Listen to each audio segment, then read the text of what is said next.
Shraddheya Swami Mitrananda ji,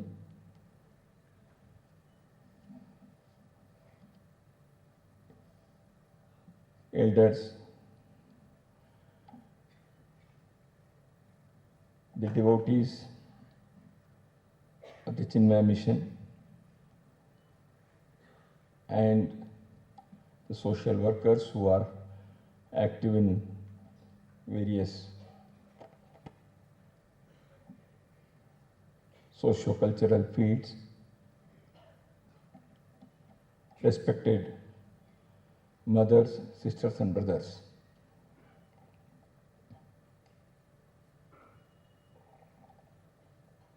At the outset, I offer my most humble and respectful pranams at the holy feet of Pujya Gurudev ji. His Holiness has been inspiring and guiding countless individuals and innumerable activities engaged in social, spiritual, national and humanitarian missions. Swamiji told that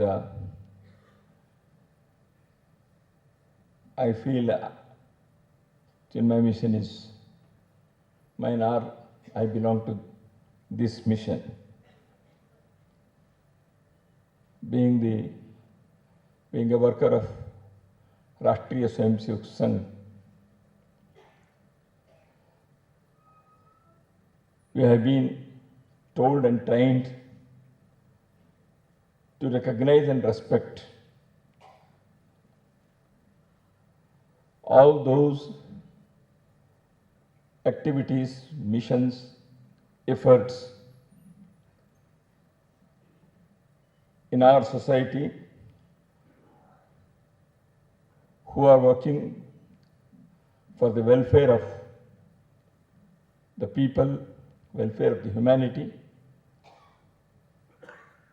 the progress and resurgence of this great and ancient nation. Every such effort that goes on in this country for the upliftment and glory of this great nation is not an outsider for us. The Rashtriya Swayamsevak Sangh, about which a beautiful and very meaningful video presentation was there. I thank the people who have produced it. They have done it wonderfully. I don't know how our RSS people would have done it. So you have done it so nicely.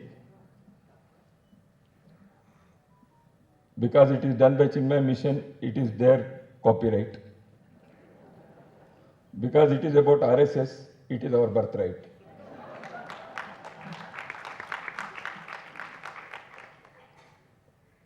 We are not two different organizations that way.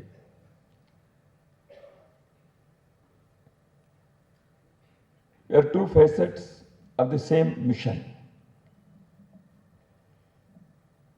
It is like two eyes having the same vision. Two ears hearing the same sound. Two lungs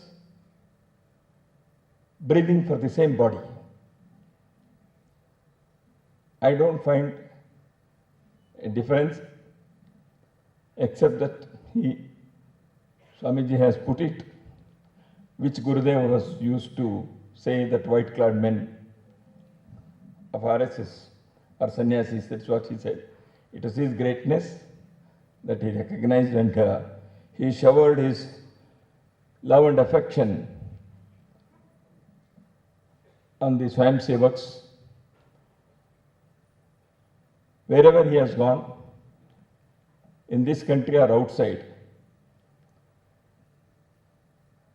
his benediction, his love, his affection were always available for the Swayam Sevaks in plenty. The Chinmaya mission as a spiritually oriented service mission is involved in transformation of humanity for a better, evolved and higher and holistic level. Puja Gurudev has reawakened the Hindu souls, particularly of the elite of this society.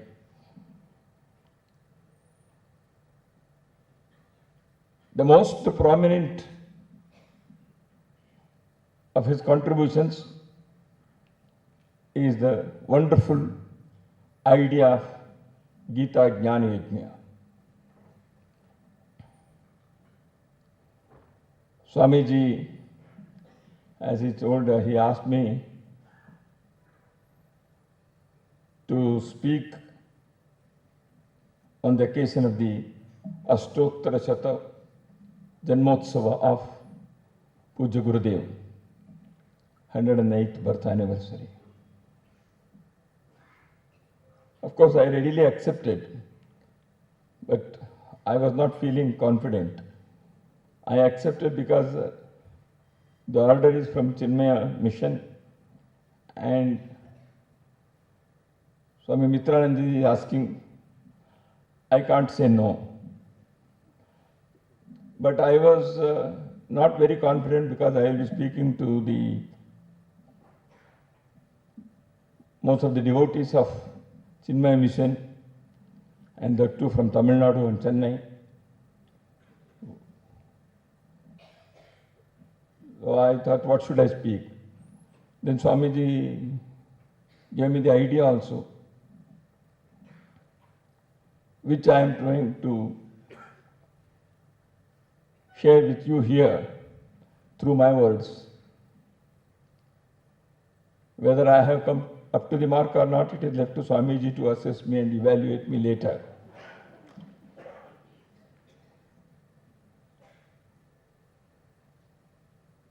Swamiji mentioned about the relation or the association between the RSS and the Chinmaya mission.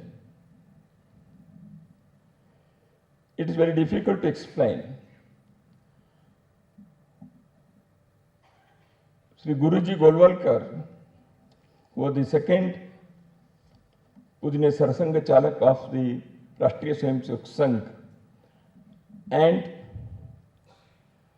Puja Gurudev were almost like sannyasi brothers. Most of you must be knowing that Guruji Golwalkar was initiated, he was given Diksha by Swami Akhandanandaji of the Ramakrishna order at Saragachi Ashram. And before he reached the ashram, and he was there for some time before he was given Diksha, Guruji Golwalkar had come into contact with the RSS during his days in the Banaras Hindu University in Varanasi as a lecturer. Although he was from Nagpur, he had no association with the RSS in Nagpur. Destiny ordained that he should come into contact with the RSS in the Banaras Hindu University. And later on he went to Saragachi. I don't want to explain the entire story of it because that will consume my time here. And on the Sankranti day, Makara Sankranti day,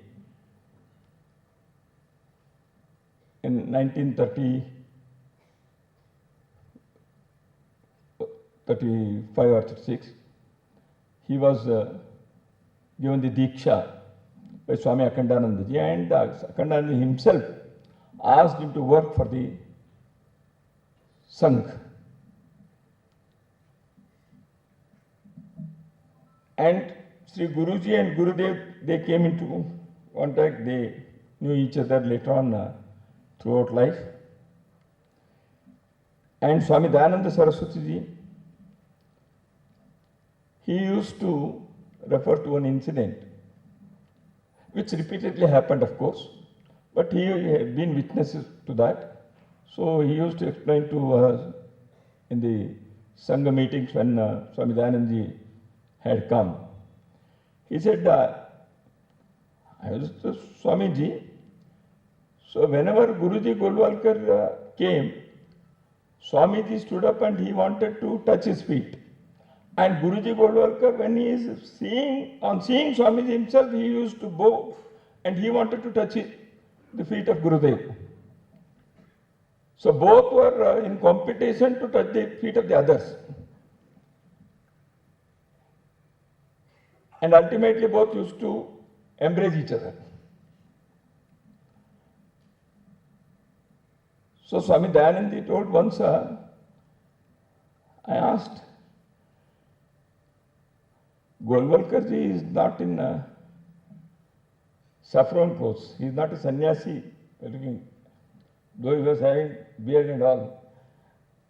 So he knew, but Dayananda, out of curiosity, asked, but you show him so much of respect. Dayananda's words which we have heard, Gurudev told him, he is not less sannyasi, he is a sannyasi and senior to me. And he is doing the same work which we are also doing. So this is how the incident was explained to us by Swami Dayananda ji.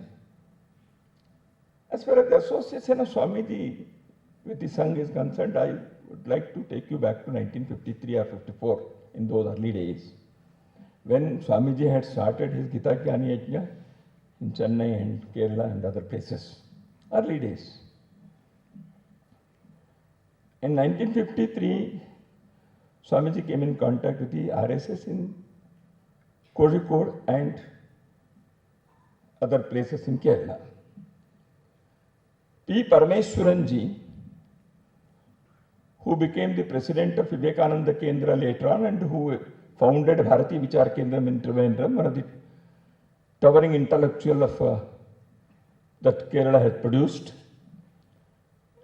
who has been an author, who has been a poet, who was a lifelong pracharak of Rashtriya Swayamsevak Sangh, was a young pracharak in Kozhikode. And Rangahariji, who is now in his late 90s, in Ernakulam, he is also another lifelong pracharak of the Sangha. He was in Palghat and Thrissur as Jilla Pracharaks in those districts. At that time, in 1953, Swamiji came to Kozhikode and he wanted to start the Gita Jnani Yajna, and then he collected some people. He met the RSS people also, these young pracharaks and other karyakartas of the RSS. They formed, and it is Gurudev who told him to form a committee, an organizing committee for the Gita Jnani Yajna. And it was Swamiji's special insistence that people who are retired bureaucrats, officials, retired judges, who are elite of the class, elite of the society, and he studiously kept away the people from the political backgrounds and politicians.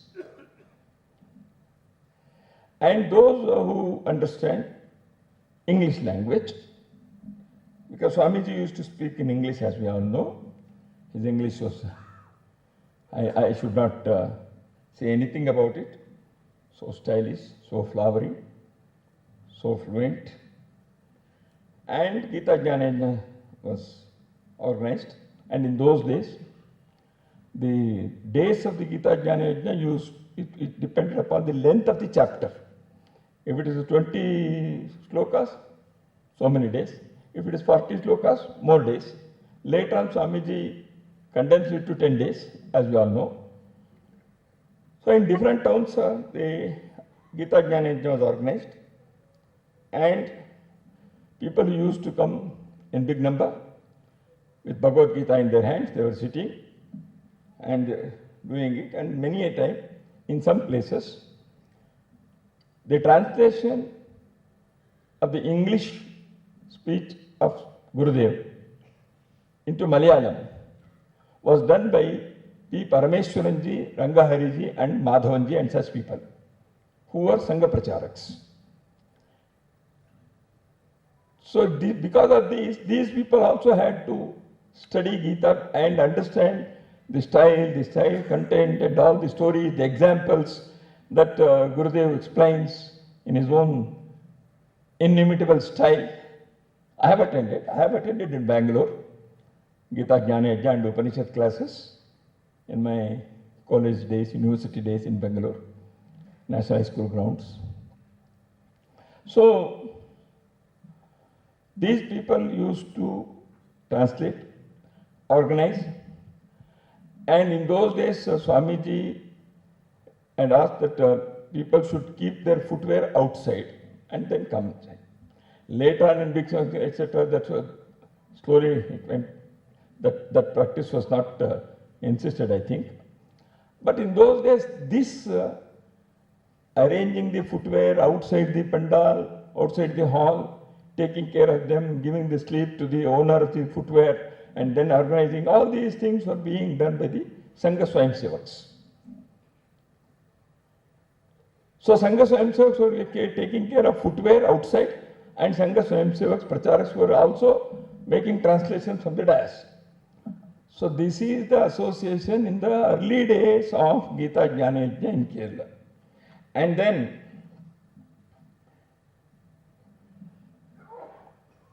Avabhrata Sthana used to be there on the last day of the Gita Jnana Yajna. And in Avabhrata Sthana, all the people who attended all the classes, they were asked to go to the nearby river, and all the people should go in 2 rows, line up and go walk for 2-3 kilometers and go to temple tank, have a snan, then do bhajan and return. And all the elite, retired judges, bureaucrats, they also participated in the Avabhrata Snana. And Swamiji was very particular about it. And he used to say to our Sangha Karyakartas, see, if you can make people wear shorts, khaki shorts, and they can come and play for 1 hour in the open ground in the morning, why can't they take a holy dip in the temple tank? Let them come. They should walk. This is how we will save Dharma and nation. These are the words that inspired our Sangha Swayamsevaks also. So, in one way, Swamiji, by such deed, he made the society also to participate in a disciplined way and follow these things, and also inspired the Sangha Swayamsevaks that what we are doing is also quite good thing. So here is a person who is supporting us, defending us, encouraging us. So these were the things. There was one incident. Guruji Golwalkar and Gurudev, the relation association. I thought twice whether I should share that incident here or not, but I decided I should.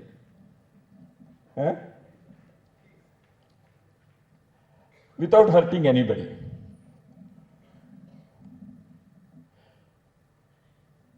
Some people in one town of Kerala,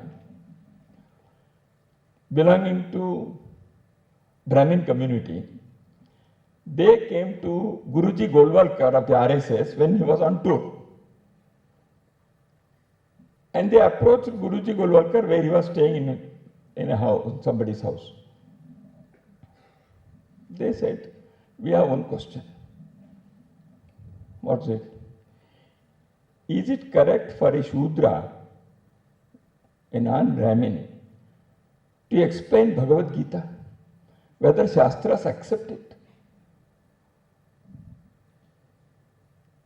Even you become a sannyasi, people are not ready to give up the feeling of the caste. It is so deep, etched into our minds, has become the part and parcel of our thinking. Guruji Golwalkar understood where the arrow is shot. Even these people are raising this question. They did not mention, but they raised this question. Guruji Golwalkar said, yes, I also can't say anything to you. How can I answer this question? But I am thinking that Krishna, who belonged to the Yadava community, preached the Bhagavad Gita to Arjuna, who was a Kshatriya. He heard. And this was written by Vyasa, who belonged to the fisherman community.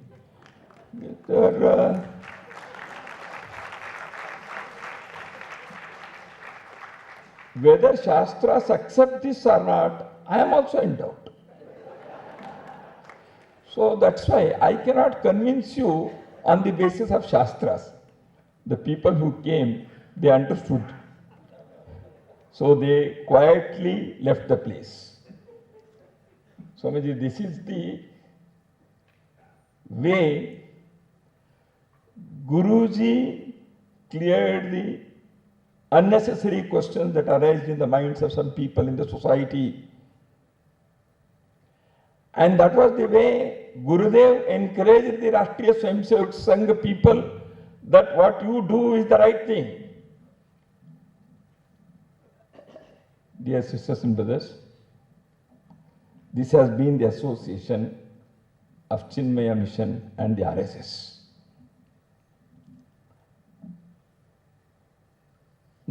Now, how these things are connected with the nation, just now Swamiji and also the devotee who introduced mentioned one thing. Desha Bhakti is the Mahamarga for the Deva Bhakti. The entire history of freedom struggle of this great nation, innumerable people who sacrificed at the altar of the motherland.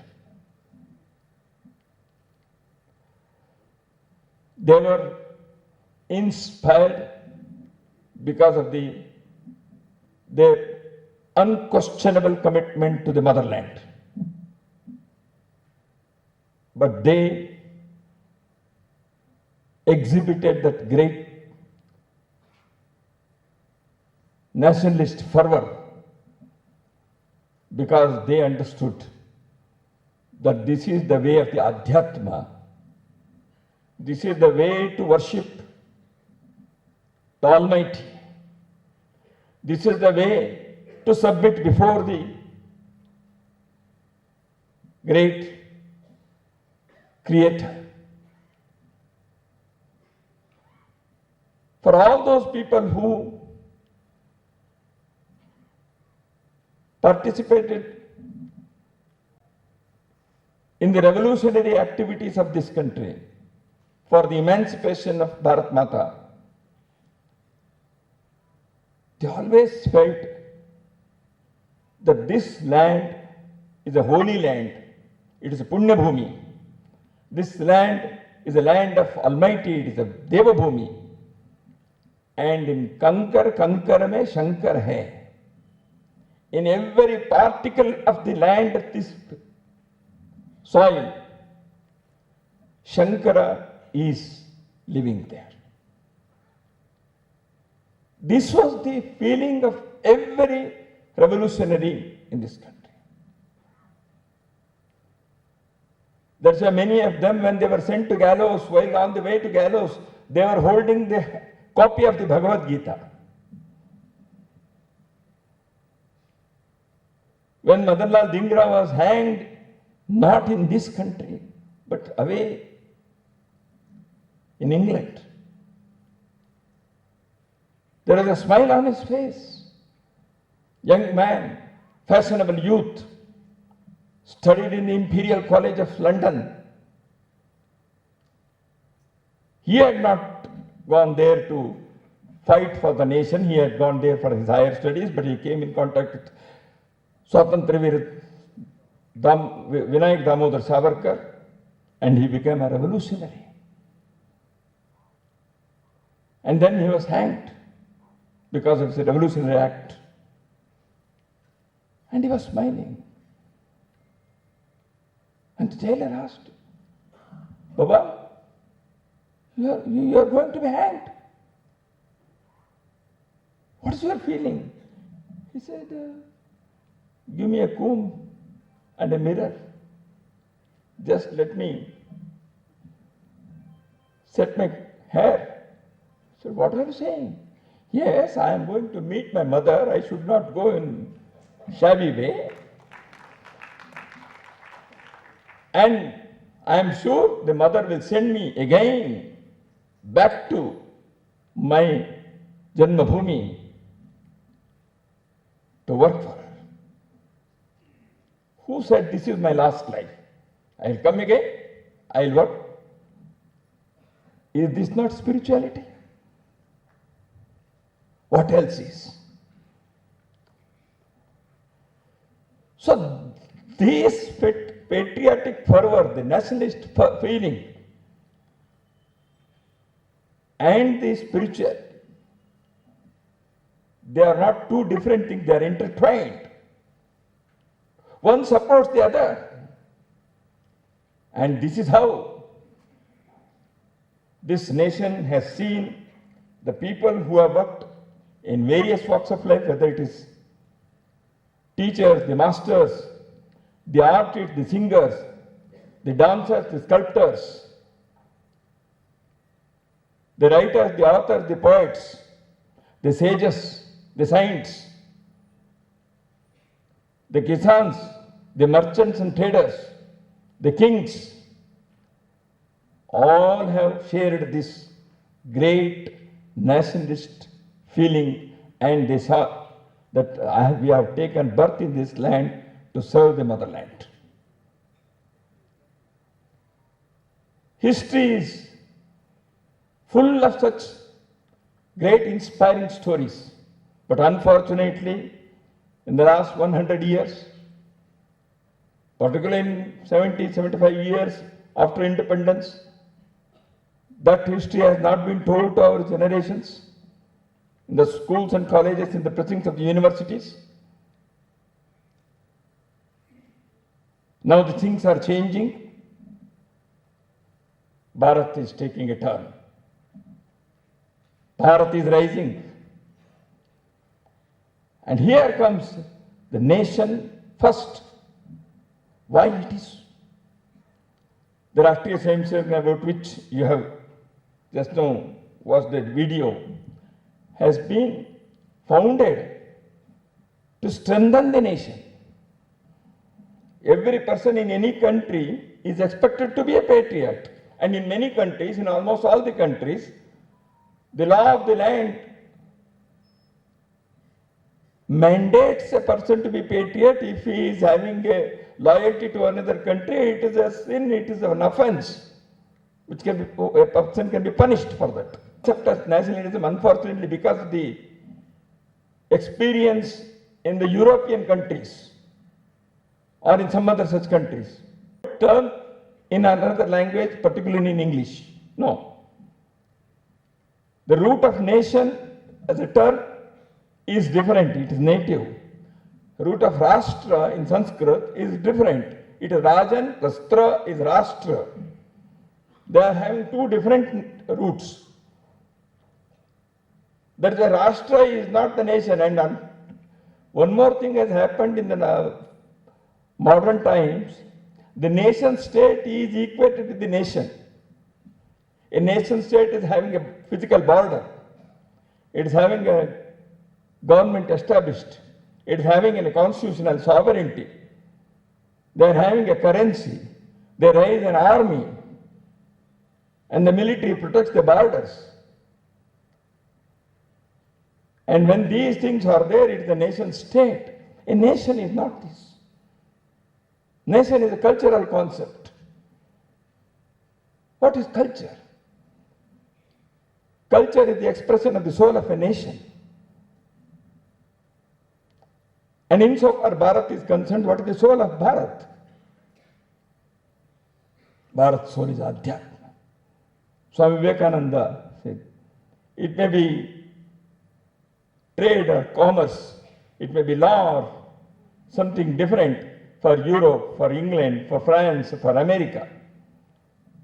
But insofar as Bharat is concerned, the soul of Bharat is Dharma, the Adhyatma. Maharishi Aurobindo in his Uttarapada speech, he declared that Sanatana Dharma is the Rashtriyata, that is the nationality. In Tamil Nadu, Sanatana has become something different. Huh? People have not understood what it is. It is not ignorance, what is going on. It is a conspiracy. Let us not make a mistake. It is a conspiracy. It is a calculated agenda. I would not like to go into that because this is not the occasion to dwell upon that. So Sanatana Dharma is the nationalism of this country. Maharishi Aurobindo, he said in his Uttarapada speech. So that is why the patriotism itself is the nationalism. It is the Rashtra Dharma. It is beyond that Desha Bhakti. So that's why a nation is evolved over centuries. Nation is made out of three basic ingredients. One is a land, another is people who worship that land as mother or father, motherland or fatherland, who have a relation as the mother and children. And the third aspect is the cultural values that have evolved over centuries because of the various practices and experimentations and acceptances by the people for a better life. So these cultural values and the people and the land, they together make a nation a nation. That is Rashtra. So that's why the nation is a people having common history and cultural heritage, a common understanding of values and morals, a common past and aspirations for the future.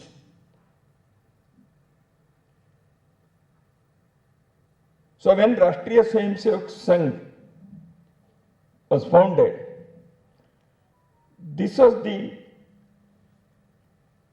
concept that Dr. Hedgewar had, this Rashtra with this, that has to be strengthened, galvanized to achieve the Parama Vaibhava, that is pinnacle of glory. That is why every day in the Prarthana of the Rashtriya Swayamsevak Sangh, which just now you have seen on the screen, the English word translation of the lines. So nation first entails us to be committed to all these. Nation first is a commitment to unity, to welfare of the people, protection and preservation of culture and history. Today I am here means I have a history of thousands of years. Otherwise, what is the connection with Rama and Krishna?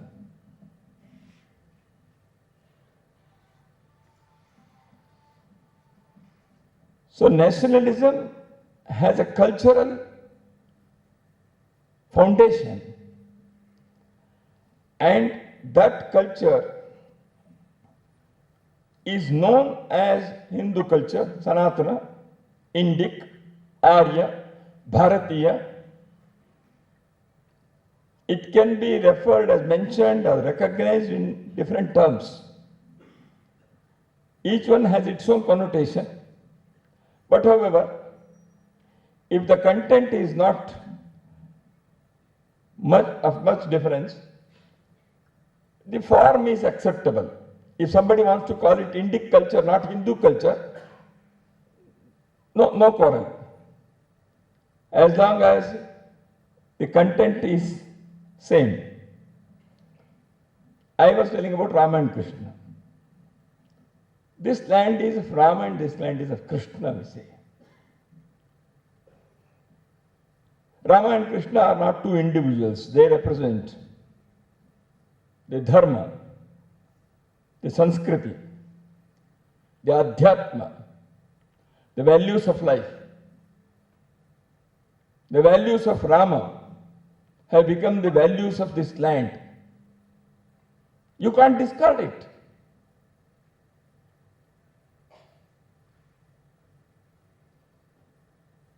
Ramo Vigrahavan Dharma. Rama is the embodiment of Dharma. That is how Rama is referred to. And this land has been worshipping Rama and Krishna not as individuals, but because they represent the great value system, the cultural heritage of this land. That is in every language. For last thousands of years, Rama and Krishna have appeared in all literature. And in every community in this country, including Northeast, people have named their children after Rama and Krishna. That shows how this nation is one with these value system, this cultural heritage, this greatness of Dharma. Dr. Ramanohar Lohia, a socialist, he has penned a beautiful essay. It is available. It's in English also. Rama, Krishna and Shiva. Please remember that Ramanohar Lohia was not an RSS man or a follower of Chinmay Mission. He was a socialist. And Dr. Ramanohar Lohia used to organize Ramayana Mela in Chitrakoot, where Rama, Sita and Lakshman, they spent 11 years out of their 14 years of Vanvas. And in Chitrakoot, Ramanohar Lohia used to organize Ramayana Mela. And such Dr. Lohia wrote this essay, Rama, Krishna and Shiva. There he said, Rama has united Bharat from north to south, from the banks of Sarayu to Rameshwara or beyond. And Krishna has united this Bharat from east to west, from Manipur to Dwarka. And Shankara, the Shiva, has united this great land because Shiva Shakti is everywhere. So Rama, Krishna and Shiva are the three principles that unite this land. This is how Dr. Lohia explained the concepts of Rama, Shiva and Krishna. So when we say that the nation, if we understand these cultural foundations of the nation, then why we have to preserve, protect and promote the nation in what aspects? One, all physical, mundane, material life of this country has to be a very prosperous, which will become, which gives happiness to everyone. People should live a happy life. So that's why we may require science, technology, education, health services, infrastructures. So nation first, whether it is only these mundane activities, no doubt they are essential, no doubt they are prime, but at what cost? Then comes another level, environmental protection, family values, the cultural repositories, and those things which represent our great values, culture and traditions like temples, our customs, our traditions, our festivals, our lifestyles, our village communities, our practices, all these things are undoubtedly the part and parcel of our great national ethos and national cultural heritage. So the mundane material things on one side and the cultural, traditional aspects on the other. So if the mundane things, the material achievement is only there, people will become self-centric, egoistic,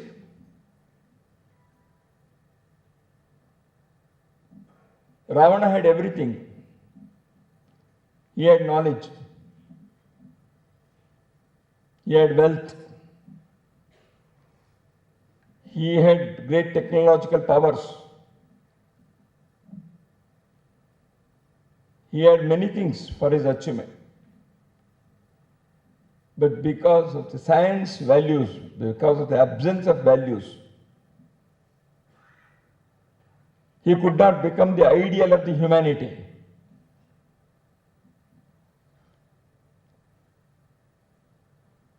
Tyaga and Seva, the service and the renunciation of the twin goals of this land, as Swami Vivekananda beautifully put it.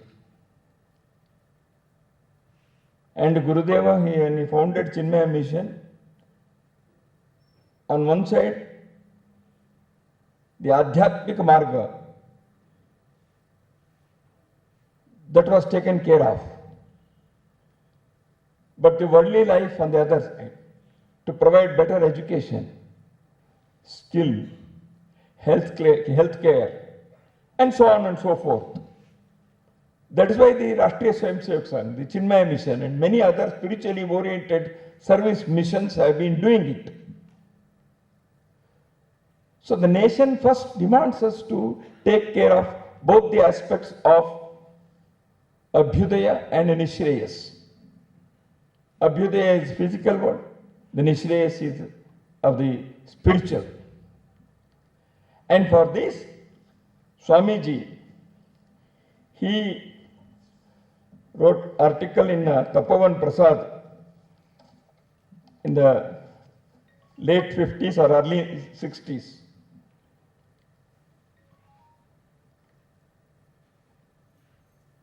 He had toured many countries. He had seen the people, particularly of Bharat, the Hindus, and their conditions in those countries, and also within our country. And he had written an article, and after his participation in the Vedanta Sammelan in Amritsar, Swamiji returned to Delhi, but unfortunately fell ill with fever, confined to bed for a week's time. During this time, he conceived the idea of World Hindu Council. He wrote an article in Tapovan Prasad in November 1963. And thereon he wrote another article where he said that the Ayodhya Rama temple should be liberated and a new Rama temple should be constructed. It was before the Vishwa Hindu Parishad was founded. And almost on those days, one pracharak of Rashtriya Swayamsevak Sangh, Dada Saheb Apte, Shiv Shankar Apte is name. He is known as Dada Saheb Apte. He was a journalist. He was a pracharak of the Rashtriya Swayamsevak Sangh. Can I take another 5-10 minutes? Because I am seeing the work there. And he had written series of articles in Kesari, Marathi weekly, founded by Lokmanya Tilak. And Dada Saheb Apte had written those articles on the basis of his visits in different parts of the world, in various countries. He had suggested that there should be some body to take care of the Hindus outside Bharat also. And he had sent those articles to Guruji Golwalkar. Being a pracharak, naturally he shared his ideas with Guruji Golwalkar. Guruji Golwalkar, after reading the article in Tapovan Prasad by Gurudev, he called Dada Saheb Apte and he said, now the time has come. In between, another incident had taken place. That is, one Dr. Kapil Dev, a member of the parliament from Trinidad, Trinidad and Tobago, he visited Bharat. He came to Delhi, the capital, and he tried to approach some people in the government. He said the situation in his country, that is Trinidad, he was a Hindu. His forefathers had migrated from here.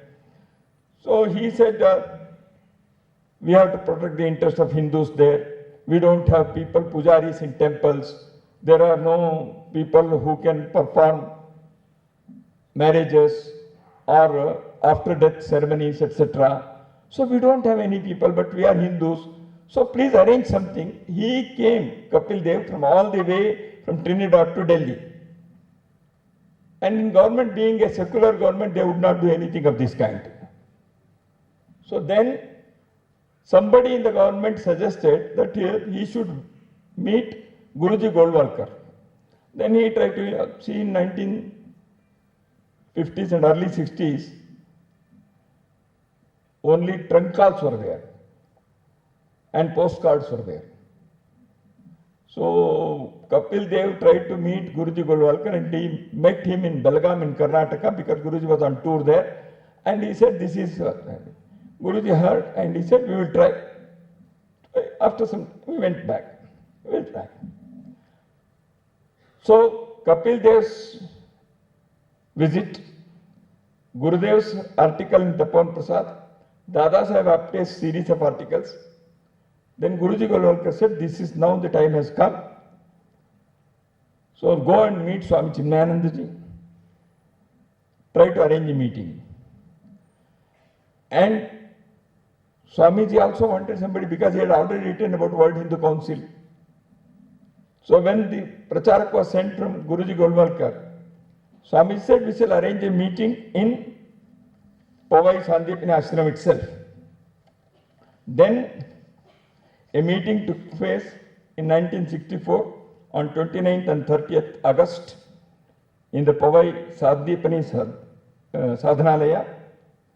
And later on meeting took place in December 1964. Then in Prayagraj Kumbha 1966, a great Hindu conference was held in which so many people, K.M. Munshi, Mysore Maharaj, Jaichamaraj Vadeyar, Acharya Tulsi, Master Tara Singh, many people came and they all agreed to found an organization. And Guruji Golwalkar and Gurudev, they were the driving force. Jaichamaraj Vadeyar accepted to become the first president of the Vishwa Hindu Parishad. And the first working president was Pujani Gurudev ji. And Dada Saheb Apte became the first general secretary.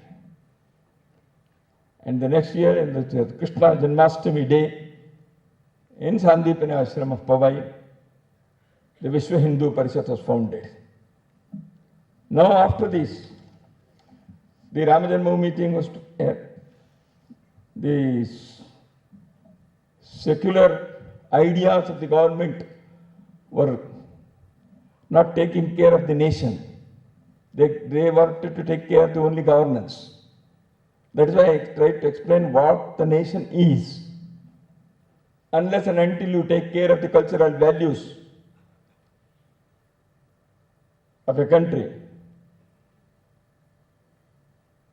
the nation is not taken care of. Under the guise of secularism and socialism, these things were not only ignored, but they were ridiculed. And Gurudev raised his voice. And Gurudev raised his voice and he demanded for Hindu vote bank. Gurudev is a sannyasi, but he is speaking the political language. But it is not politics. What Lokmanya Tilak did was not politics. What Savarkar did was not politics. What Mahatma Gandhi did was not politics. In order to protect, promote and preserve the national values and culture, time and again the people who are charged with spirituality in this country have raised their voice. If you say that Hindu vote bank is a political demand, people are making mistake. They don't understand the history and heritage of our land. Then you can say that Bhagavan Krishna was also doing politics. For the establishment of dharma, for the dharma sthapana, people will have to speak, raise their voice and make a people's movement.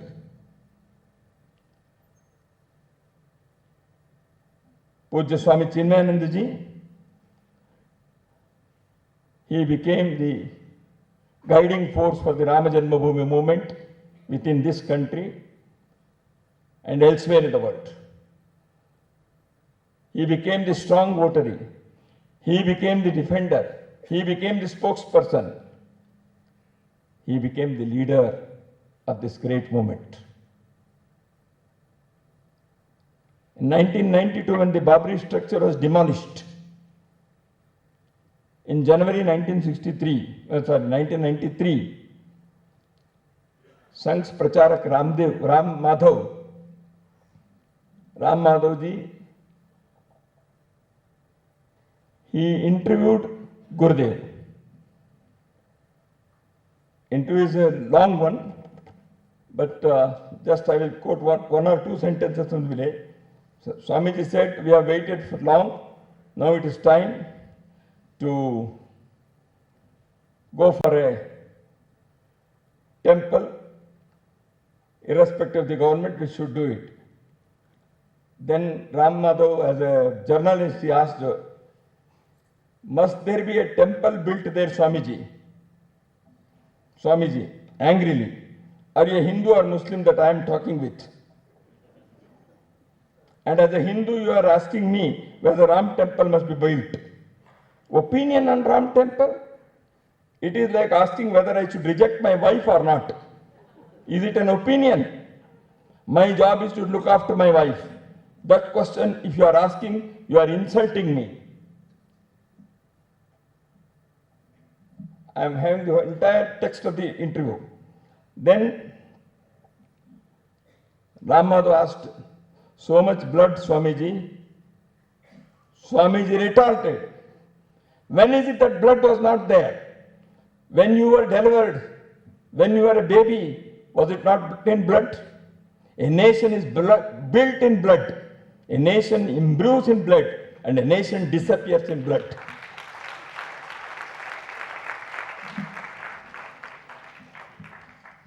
A nation is built not like buildings with brick and mortar. Nation is built because of the feelings, because of the emotions, because of the sentiments. A nation flourishes because of culture. A nation gets regenerated because of the sacrifices of the succeeding generations. Gurudev and Guruji Golwalkar, they wanted to create such band of people and workers who will work for the nation, its prosperity, and if time comes, to sacrifice for the nation. They chose two fields, but they are one and the same. Guruji Golwalkar said that nationalism with spirituality as the base, he worked in one field. Gurudev, spirituality that strengthens the nationalism, he worked in that field.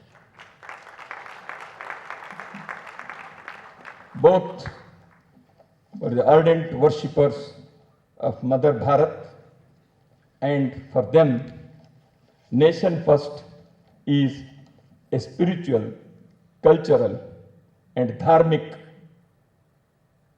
duty. And being the followers trying to go in their footsteps, it is expected from us that we dedicate ourselves towards this great nationalist duty. Namaste to all.